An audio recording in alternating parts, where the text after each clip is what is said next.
This is going to make breakfast so much easier. Suzy Gazzellone of Suzy's Cake Angels is going to make a 1-bowl pancake cake. Yes, we are. Because I like pancakes, but I hate standing over the stove. And okay, I don't do it. My husband does it, but I'm like, I hate waiting. It's always so nice to have someone else do it, but I agree with you. Sometimes, you know, it's not so much making the premix of it or the mix. It's standing over and now you're there for a bit, and you know, one at a time. You have to gauge the temperature as you put like the pancake on the pan. Especially the first one never comes out, right? We know that, and then it just consumes a lot of time sometimes, right? So I decided, let's do something simple, create a 1-bowl, not only a 1-bowl recipe, but a 1-pan. So you basically put your batter into the pan and you throw it in the oven. Okay, you're going to show us how you came up with this idea. So we're going to start, you're going to get your biggest bowl, and I have 2 eggs in here. So what I might do is get you to whisk. Sure. I'll get you to whisk in it. And so I have 1 3/4 cups of milk. I've also added the vanilla in here. And you want full fat milk, because especially with the pancake, the trick behind it is the reason why it gets so fluffy for a number of reasons, but one of the most prominent reasons is because of the fatness in the milk. Oh. That creates that nice fluffy texture. So you want to make sure that full fat milk. Then we melt some butter. I have a 1/2 cup of melted butter. If you don't have butter, you can always substitute it with a milder oil. Okay. So like a grapeseed oil or an avocado oil. And that adds to the moisture of it, the texture, and it adds flavor too, because butter, anything with butter. Butter's great. Give me the more the better. So once that's all whisked, which is perfect, I always love to sift. The reason why I like to sift is because it breaks. You're a big sifter. I am. I think it's so important. Again, it adds to the texture of the Am I putting the whole thing in? That's the flour. So you're gonna, and I'll whisk here as you're adding all the dry ingredients. Where can I put this? Are we gonna use this again? You can put it right here, actually. Don't want to make everything messy. Oh, it's okay. No. And then we're gonna add the sugar. So that's the sugar right here. Okay. And that's 2 tablespoons of sugar. I'll keep whisking, And I like to substitute. Why do you sift that? It just breaks down everything. So if it's a little clumpy, you know, sometimes sugar can get a bit clumpy. Great idea. It just breaks it down. So with the sugar, I do like to substitute brown sugar sometimes because it adds that nice caramel toffee taste. A deeper taste to it. Yeah, I love that. Cinnamon always warms up the baked good. If you don't want to use cinnamon, another ingredient you can substitute with is maple syrup. Oh. So it adds that little bit of sweetness. You could have it inside and on top of this cake. Isn't it so good? Like the best of both worlds. Yeah. And then we have some baking soda, baking powder, and salt in there.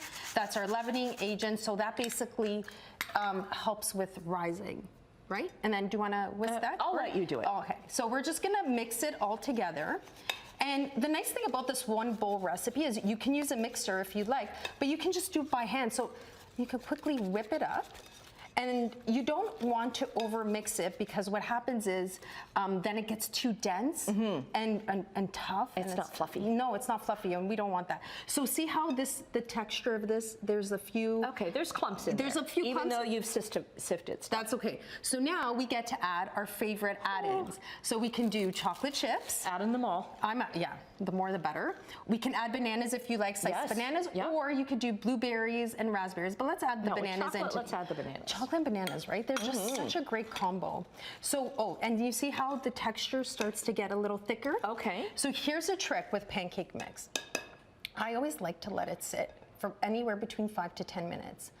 For a number of reasons. Grab a coffee. So grab a coffee, let it sit for a little bit, and basically what it does is it helps all the ingredients mix in very well, and it adds to the leavening of the batter itself. So when you bake it, it gives it that extra rise. Okay. And softness to the bake. Because look at the finished product here. Like, it's nice and fluffy. Nice and fluffy, nice and thick. It gives you the same taste, the same texture as a pancake, except it cuts down on your time. So you put this in a sheet pan, not a sheet pan, a pan. A baking pan. Yeah, 9 by 13. I always line it with parchment paper. We're making life simple, right? Parchment paper just allows it to allows you to easily pull it out, slice it up into squares. So put it in the oven, 375, anywhere between 15 to 20 minutes. Once you take it out, it's gonna be nice. Guess what you add? More butter. More butter. So you take your little brush, get some butter, melted butter, or even if you just regular butter, and just brush it over the top. Oh, okay. And that also again adds to that nice, fluffy, rich flavor. That's so delicious. And then would you serve it hot? I would, yes. I mean, if we're doing it for family or friends or even brunch, even dessert, personally, I think it's a great dessert option. Yes. If you want something easy, grab and go, slice it up. You can freeze it, freezes really well. And one of the things I like to do, I like to freeze it in squares. So if my son in the morning is like, oh, I feel like a pancake, no problem. Go into the freezer, grab the little Ziploc bag with the pancake in there. And Okay. We've got about 30 seconds left, Yes. but this recipe and all the recipes that you do are in your cookbook. Yeah, you can find them in Secrets from a Baker. You can find it on my website, susyscakeangels.com, which will link you to my link to purchase the book as Okay, well. and so many great ways too of using up maybe fruit that is kind of like, Exactly. Yeah. And I especially recommend that. That's why I love recipes like this, because if your fruit's Use kind up of everything going, in your fridge. you use up everything, mix it all in, make it like this fruit melody.